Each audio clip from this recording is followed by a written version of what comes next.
We're here again with another episode of the Elephant in the Room podcast. This is my beautiful co-host, Nicole Leslie. Ditto, darling. And I am Danielle. And today we have an amazing, I just can't even think of enough adjectives. This is Ena Esco. She's journalism royalty here in the facility. Thank you, ladies. Thank you. I appreciate that. And I just want to address the elephant in the room first off because there's no way you've been doing this for 25 years. 25.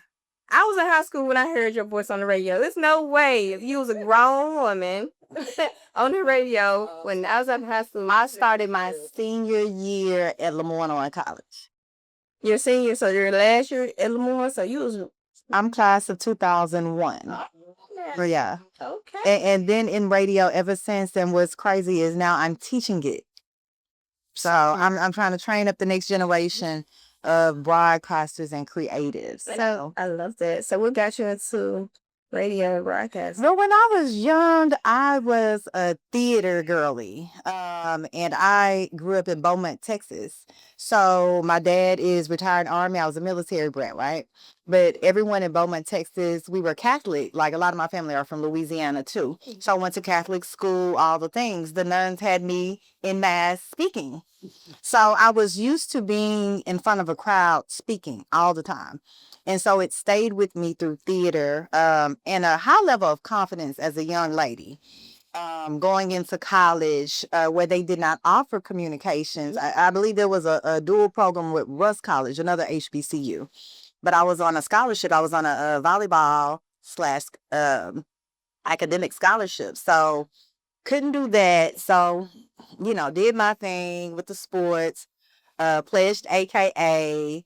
We had an AKA party. I saw Devin Steele. I said, Devin, how can I get on the radio? And he was like, are you serious? I'm like, yes, I'm serious. He was like, if you're serious, come to the station. I had just been crowned Miss LOC 2000. Oh. And so I had been doing a lot of, public speaking, the school putting me out there. And I think that's why he said that. And he invited me there. And so I talked to the program director. And I didn't start on air first. I started off in promotions, which you'll find back in the day, a lot of people start through promo and they work their way onto on air. And that's what I did. Maybe 3 months after doing FOMO, they gave me a chance. And I've been on air ever since, been at numerous stations here in the city of Memphis. And now I'm building a station at my alma mater and teaching the youngins. Mr. with E, @NicoleLesly. I love that. Yeah. Thank you. But you've been behind the mic for years, and you've seen the media world evolve and explode in ways that most people don't get to see it. Mm-hmm. When you first started, what freedom of speech meant in media look a lot. How did freedom of speech look differently than it does now? Oh, wow, that's a good question because, like you said, so much has changed, but so much has remained the same. I will say, like I said, in 2001, when I got into radio and learned the craft of broadcasting, so that's traditional media, right? I noticed that it was certain things I couldn't say. It was like a script I had to stick to. I was like, oh, this going to be done. And so I'm looking at the other jocks like, well, how much can I share of who I am? Then we were getting these meetings with programming and they're critiquing the mess out of us. I was even told, you should sound like me. Just start speaking like me. I'm like, no, I'm not going to do that. So I stuck with it, though. I stuck with it because, like I said, I went to several networks and they did things different ways. But I noticed you were in a box, right? There was so much you could say because a lot of times these media conglomerates, they're partnered with someone else with an agenda. Absolutely. As we know, as we're seeing now, because you're seeing in traditional media, especially in television, a lot of us are being fired left and right. There's the DEI thing that they're doing. So I would say fast forward today with podcasting, I think that's giving people a new voice, a way that you can cut out of that in the box corner, right? Podcasting is a whole new platform that they did not see coming, where people can have their own platform. They don't have to go through the middleman to speak to everyone. So I think that's what has evolved with new media versus traditional media, with how I came in the door. But I did learn, I would not lie, I've learned a lot of skills through coming in the traditional way. But I think that this podcasting game, YouTube game, streaming game has opened everything wide open. So It's kind of like Charlotte's Land, like the Wild Wild West out there. it is definitely the Wild Wild West. I was watching, ironically, when I was getting ready for today, I was watching the Wendy Williams movie. And I love Wendy Williams. And in her movie, she was describing the time when she was on the air. You know, she started the whole gossip thing, and the producer ran in her room and was like, "Stop talking, you can't talk about that. That's not what we do here. You're gonna get me in trouble." And now you can say whatever you want to on the internet, however you want to say it. You just put it out there. So it's like it's evolved so much from being so censored, like you said, you got to talk like me, to you have to be an individual. You have to have that wow factor. You have to make people's jaw drop, basically. And Wendy changed the game. I'm glad you brought her up because I've always looked up to her. And I have a funny story. My senior year in college, I was engaged to this guy, right? And he lived in Newark, New Jersey. And I would go and visit him. And Wendy Williams was on the air live in New York. So I already knew that. And, we wasn't like listening to radio or shows online then. Right. So I could not wait for the plane to land so I could hear Wendy talk her. Can I cuss? No, I'm not going to cuss. For her to talk her ish, right? So that was like the highlight of my trip, getting to New York or in the vicinity to hear her on the airwaves. And then at one point she did a short stint at 103.5 WRBO, but then she transitioned into television, so that didn't last long. So I have never met her in person, but I have always been a fan because she just broke so many barriers for women, for Black women. Absolutely. She changed the game. Absolutely. Yeah. And I hope she okay right now. Yeah. After watching that movie, I had a different perspective of it because I know that she was actually telling her story, because at the end of the movie, she actually was on screen and she like wrapped it up or whatever. So that was Yeah. What do you think about Jimmy Kimmel and the what happened to you? You think that's more of accountability or censorship? Or you think it was a mixture of, hey, I should have known better? They've been talking about the presidents for years on late night shows.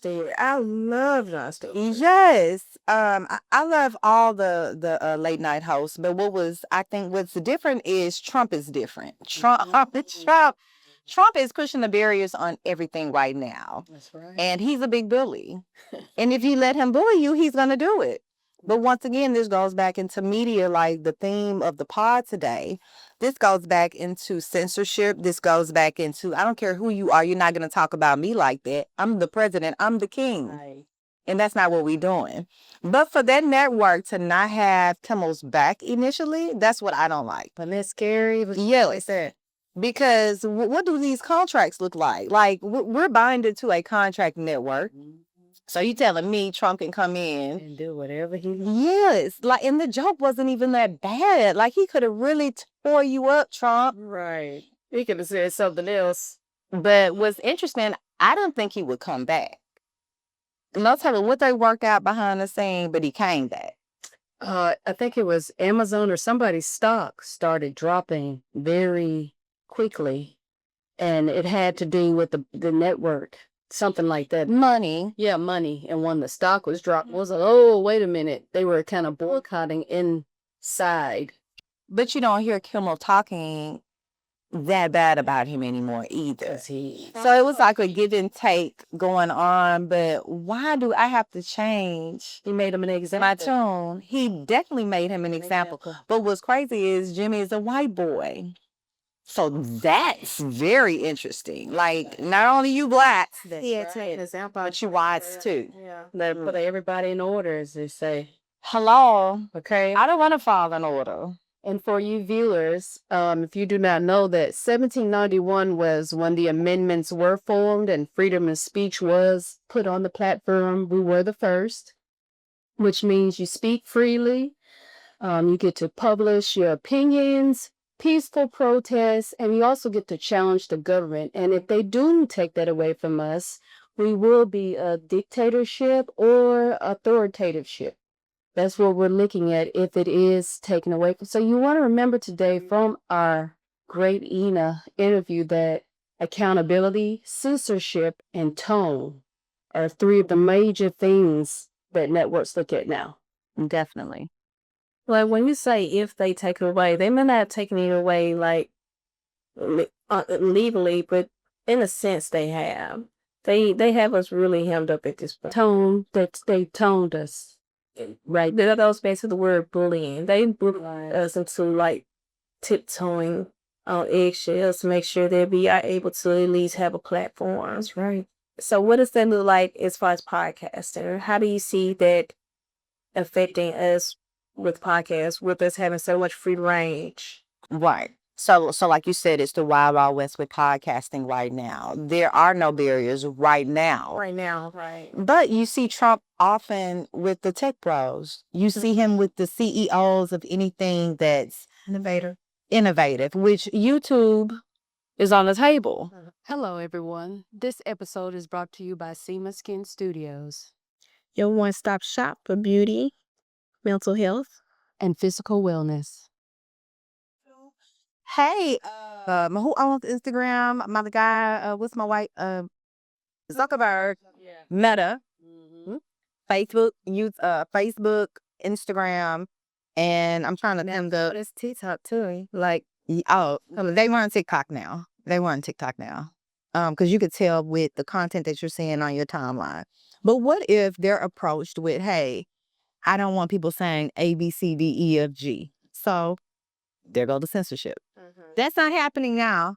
TikTok is censored though right now. I can tell. Yeah, I can tell they'll take down certain stuff. Yet post if you put the hashtag that isn't what they feel, they'll say you're violating the community. Right. There hardly anything. Yeah.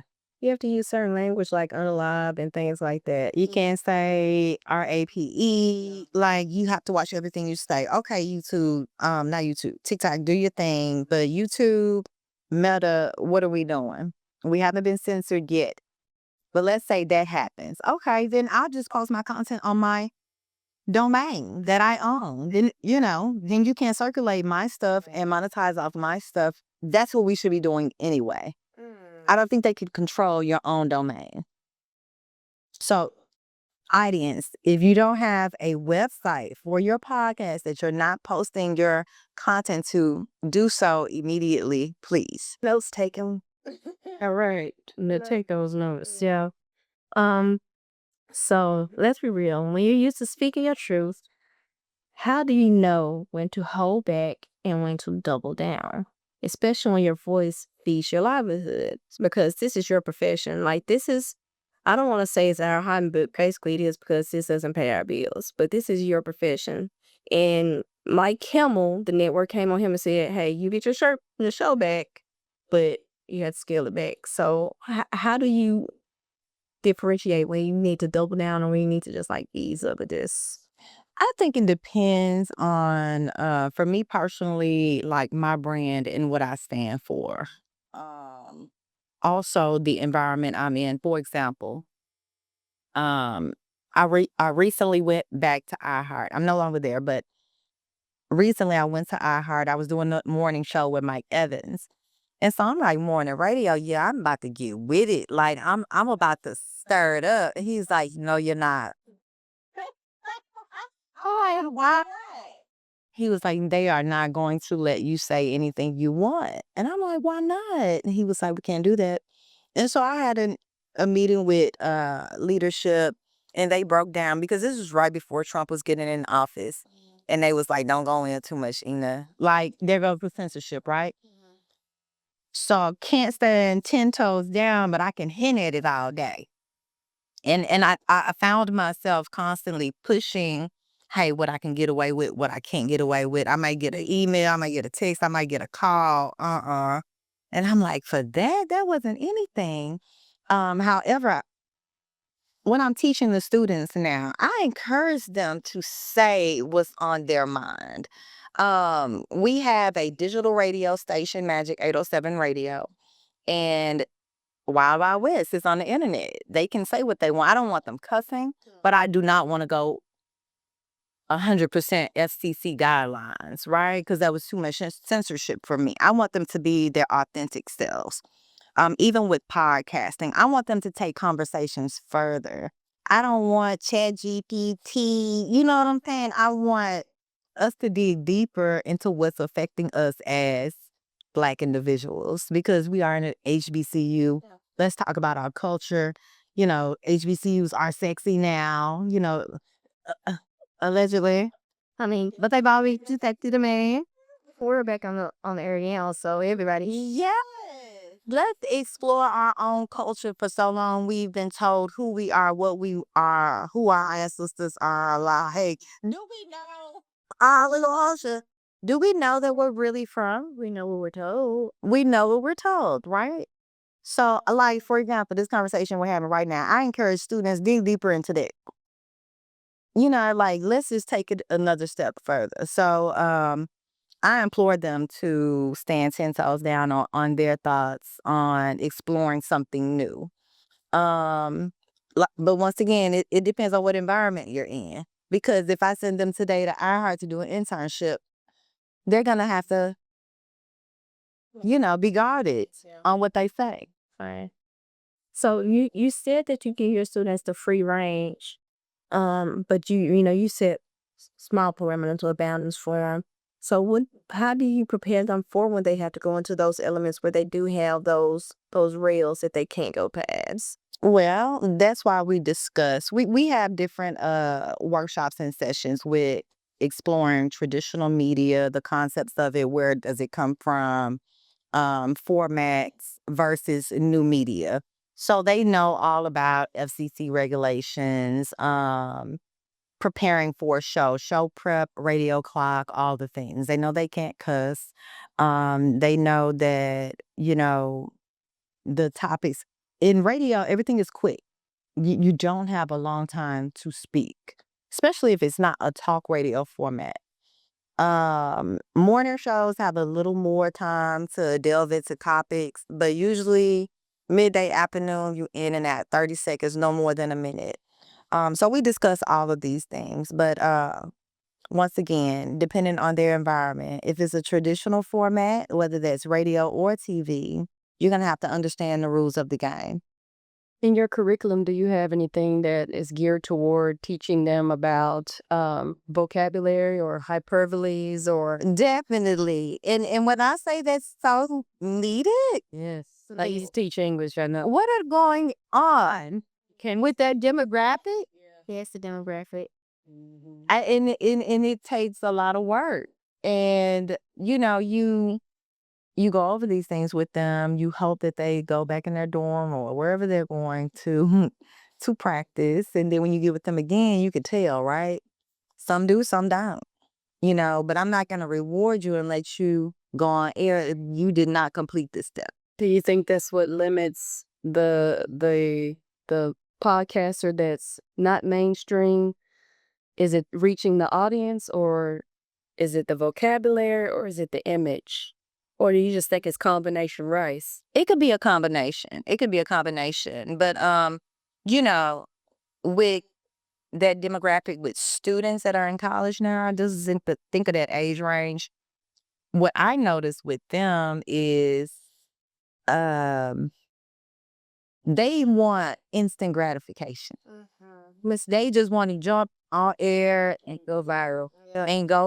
And I'm like, baby, it don't work like that. Sure it doesn't. We have to do steps 1 through 5 first. You have to learn about this craft first. But and they may ghost you, but some of them really want it more than others. So if I see you are putting the work in, I'm gonna keep working with you, just based off of what I've discovered since January. But I think it's a generational thing going on. But Is that Generation Z? A? So it may be X and A. I think X are gonna air. They don't have great communication skills as a whole, and that they don't understand that communication is the highest form of respect. Even if you don't have a wide vocabulary, me telling you that I can't make it and responding, That's just respect. Right. So you think you're ghosted at this point because you don't know where we stand at our appointment, right? I totally understand. I feel like, so you're feeling something through a tone, through a text. You can feel a tone, okay? That's just your mind being, it's so influenced of it. And you're judging yourself, and the person might be like, oh, it's fine. You can come 15 minutes late. I don't have anything to do. I'm waiting on you. I'm excited. Instead of you just ghosted. That's just a service form. We're in the service industry. Yes. If you can just, if your client just lets you know, hey, I'm running behind, it's a big difference between just showing up late. And that's additional. Let's come here now. Like, hey. So ironically enough, the difference between the generation I grew up in, I graduated high school 2002, in your class, is my journalism teacher was Stan Bell. So the way that he taught us, well, the class wasn't probably as cool as yours because everybody wasn't trying to get in journalism, but the way that he taught us is totally different from how the kids now, like you said, expect everything to happen instantly. Then microwave gratification, where we had to like start from beginning right out the script. Yeah, we had to plan it out. Then we had to do the editing. And then we had to take after take after take after take. Where they had their AI that can go in and kick that. Yeah, the AI brought in the squares. It's totally different now. And they say you don't want to get codependent on it. Remember how you were going through my AI, my ChatGPT? You were like, it's not tailored. I don't want it to be. I don't want to depend on it so heavy that I forget all the things that I has learned and been groomed all through different occupations that I have worked and visit. I guess that's why mine doesn't sound just like me. That makes absolute sense, but I also want to utilize it to its full capacity, and then I can determine what parts of it I want to use and what parts I don't. Like my chat name is Sage, and she named herself. As well, I asked her what was her name. She said, well, would you like to call me? I said, no, you tell me what your name is. She said, well, I like the name Sage. I was like, okay, I'll call you Sage. So you talk to it vocally, or you? I talk vocally. I do transcripts. I did the texting. I think I stand with you with ChatGPT because I still got a love-hate relationship with it, but I use it every day. And I really feel like if you know how to prompt ChatGPT to give you the results you need, then it's very efficient. It's made content creating a breeze. It took me 2 hours to make 8 videos with the way that she had it. Like, okay, you gotta record this first, and then that, and then that, and then that, and then after you're done recording, go and edit it like that. And I was done in 2 hours for 8 videos. Yeah, but I've met so many people that do not fool with it. Do you know the feminist Roxane Gay? I heard of her name. Yes, she's the author of The Bad Feminist. She was here with the Memphis Public Libraries to be a speaker at their event. And we were at dinner and we were talking about ChatGPT. She's like, I hate it. Like, she was like, it's a crutch for so many people. Like, people are not thinking anymore and using their brains. And she was like, I don't even want to talk about it. And I was like, oh. Yeah, there's an extreme to everything.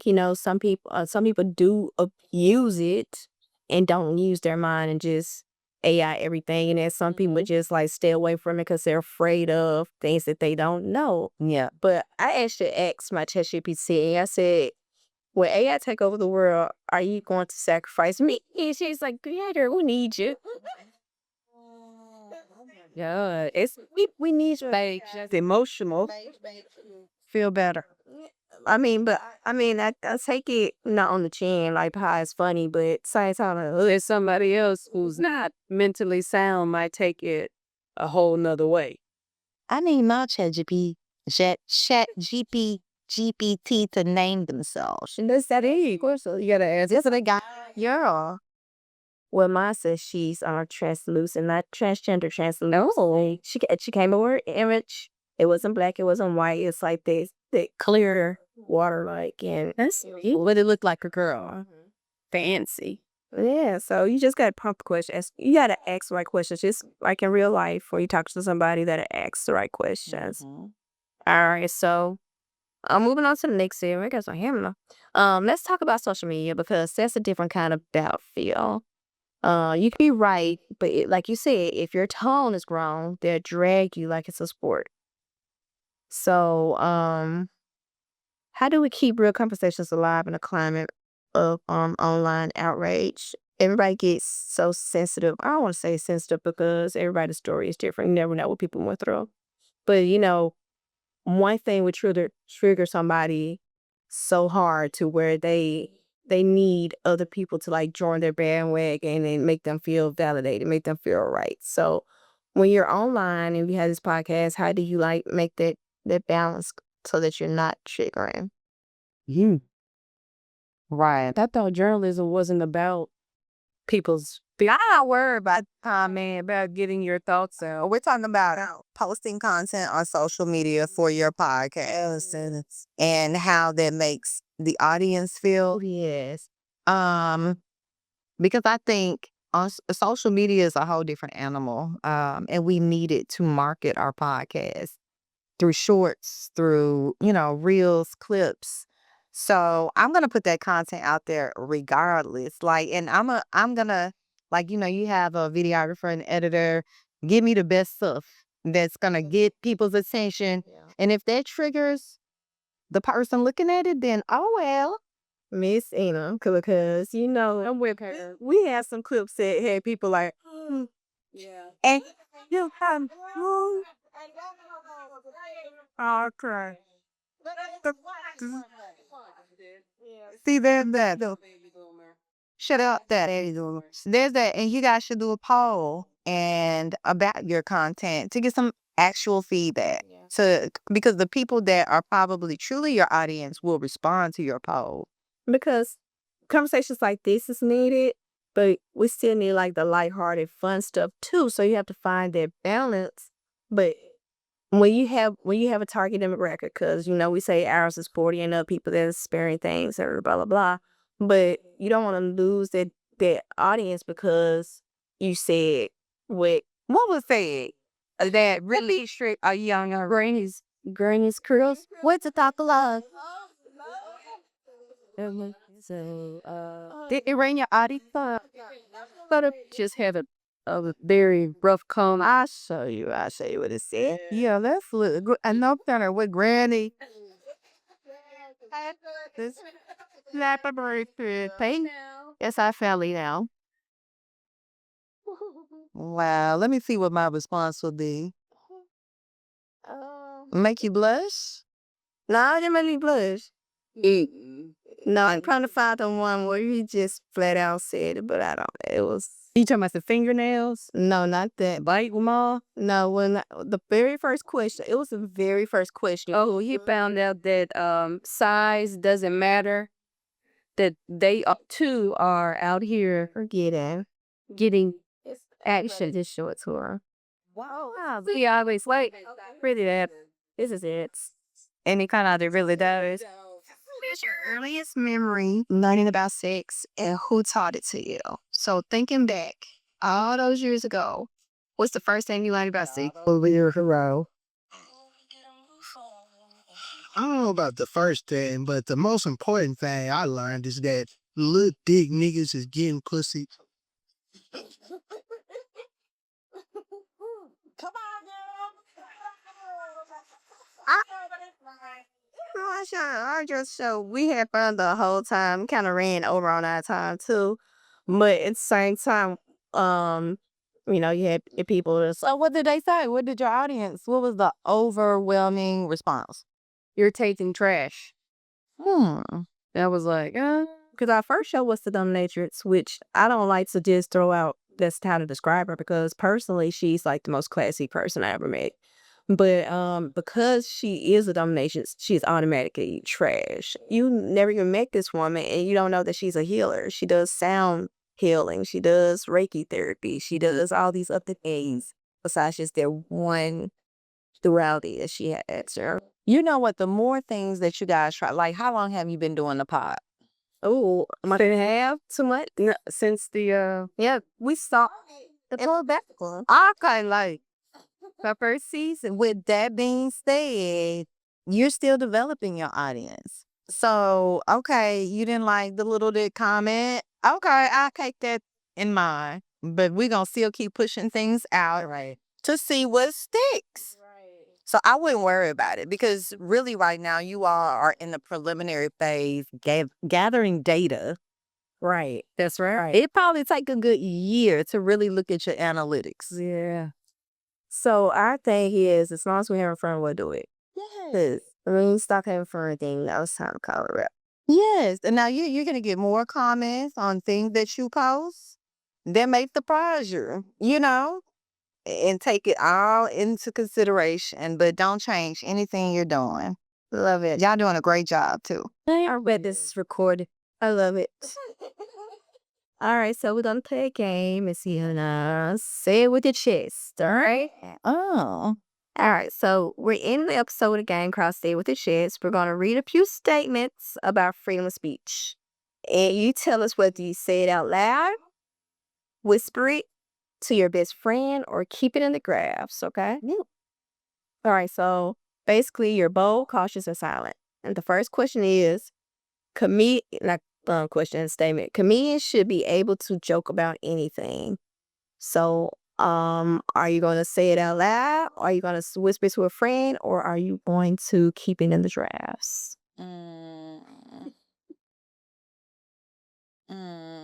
Oh, comedians, they just been having a hard time, huh? Yeah, buddy. Should they say anything?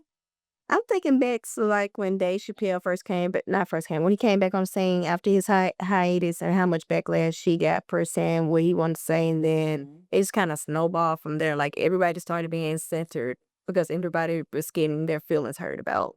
Yeah, but to me, that makes a good artist. Those that push the envelope. Right. Look at Eddie Murphy back in the day. Who was before Eddie Murphy? Richard.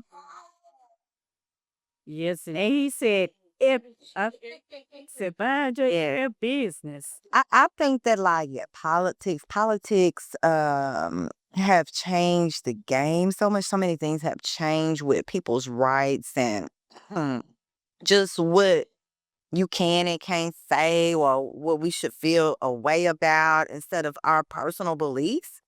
That's why I think it affects the comedians because they're really a mirror to the world. They're talking about what is going on. They have a way to storytell about it.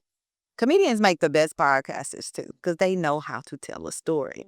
But I don't think they should be censored. Okay. Make me blush. Like say the thing that we're not saying. Okay. Like we used to get.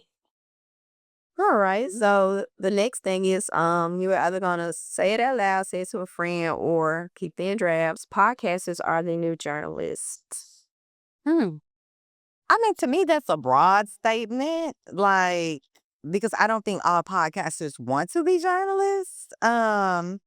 Some are, I believe, but I don't think they all are. I think, some lead with a lot of hubris and will make you think that maybe. But are they? Some are, some not. So what we gonna do? Put them in the drafts? Is that we're gonna be cautious about that statement? Right, because it depends solely on your format. Definitely. Definitely. No, join me over. All right. Some people use freedom of speech as a cover for being disrespectful. Yeah. I agree because I've seen it. Charlie Kirk, for example, Exactly. going to different HBCUs, debating with students. You see what happened to Charlie. Look, this thing you might get, I don't know. However, but that's an example of that.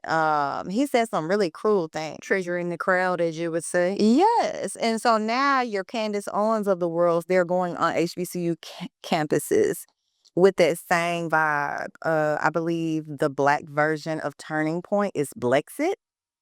Baby, they better not come to Lemoyne like they better not come to hook up that Memphis with that. They weren't on. I mean, you Lord. Yeah, they know where to go. But I agree with that. Say it with your chest. We're seeing say it with your chest. We're seeing more of that, more bold things. More things are being exposed, which maybe things do need to be exposed. Now let us know how you really feel. I want to know how you feel. I said in during the first term, I was like, I'd rather for them to say it and be blamed about it than me wondering, is that person thinking that way about me? Because baby, Trump doing everything he said he was going to do. Everything and then some. We probably didn't believe it. All right, so the next one is you can't counsel someone who owns their truths. I agree with that. Okay, that's pretty self-explanatory. All right, there's no such thing as going too far if it's funny. No, I don't agree with that. I don't either because, you do have to have some kind of sensitivity. Yeah, you do. All right. So, that's going to wrap up the game that we had. Okay. Isaiah Kid Chess, and I appreciate you for playing the game. That was fun. And this has been such a delight because you've dropped so many gems, and I promise you I'm going to go back and write down notes because we got to eat us a website, girl. Yeah. No, but you got fame. We got a. But that's his Tim does. Who does the website? Yes, he does. He does a lot. Tim does a lot. Okay, Tim. But as far as podcasting goes, I really appreciate you. I am finding you to be more like a mentor. I would love to be your mentor. Because I think you can learn some things from me, and I can learn a lot from you ladies as well. Yeah, we're having fun with this. I'm enjoying Nicole, and I'm enjoying these topics that we're discussing because that's the point of our podcast, is to talk about the things that, everyone is thinking, but nobody's really talking about. Yes, and it was such a delight to have you all at the Podbox Memphis Podcast Festival. I think you ladies brought a different element to the competition. Like, they were expecting y'all, and y'all came through. We weren't expressing that. We wouldn't. Like, the day the submission was due was the day we found out about the contest, period. So we was like, oh, this So you ain't check out in there. Did you get my email? Let me see. yes, but we wiped it out. And it's been going. What is it like? What was your favorite card? Do you remember? Of you all's pitch. Yeah. I was back there with Jamal Bryant. Oh, you didn't see it? Oh, no. But I gotten so much feedback from it. But I'm still waiting on some footage from the festival. And it's been a minute, huh? Yes, I'm still waiting on some footage from the festival, but I would definitely let you guys know. And shout outs to Dr. Seth E. Davis, English professor at Lemoyne College, because he had some wonderful things to say about it. He did give us some good feedback. So he did give feedback. He did. When we were on stage, it wasn't constructive criticism that I was looking for because everybody else got constructive criticism. He gave us good feedback because he loved y'all. He did say what he liked. And he is very hard to play. So y'all must have it going on. Did you not remember that he spoke of his? Like, I like that y'all talked about the dominatrix. Oh, yeah, he liked The character we picked or the person. Yeah, I remember that. Yeah, that sounds like Seth would love that. But like, I remember catching glimpses of you guys on the stage, and I was running between the stairs and getting them in the back and all that. But I'm definitely going to review the actual pitch. Okay. But I did see what you all submitted, for the event, and I was like, oh yeah, Yeah. Well, thank you so much. Thank you so much. Thank you. You're welcome to the Elephant in the Room anytime. You're welcome to be our elephant whenever. I would love to come back. Yay. Yes. Well, this has been another episode of the Elephant in the Room podcast. Subscribe so that you can join us next time, and we have whoever we have, and we're going to have more meditation videos and more mental health and physical. More healing content. There you go. All right. Yay. Yeah.